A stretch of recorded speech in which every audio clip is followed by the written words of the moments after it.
Ablihi ang inyong mga kasing-kasing o gunahuna ngadto sa Ginoo. Pasudla ang Espiritu sa Dios diha sa inyong mga kinabuhi.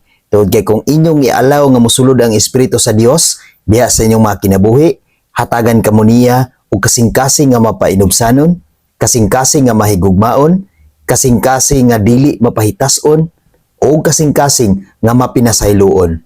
Bisag unsa pa kagahi ang inyong mga kasing-kasing, kaya ka ng usbon o bag-ohon sa Ginoo kung inyo siyang paharion o pasudlon diha sa inyong mga kinabuhi. Hatagan gayud kamo niya og bag-ong kasing-kasing, og bag-ong hunahuna, og bag-ong kinabuhi nga maghari siya diha sa inyong mga kinabuhi. Ezekiel 36, versikulo 26 hangtod sa 27. Hatagan ko kamo bag-ong kasing-kasing ug bag-ong espiritu. Kuhaon ko ang inyong mga kasing-kasing nga gahi sama sa bato ug ilisan ko kining kasing-kasing nga masinugtanon.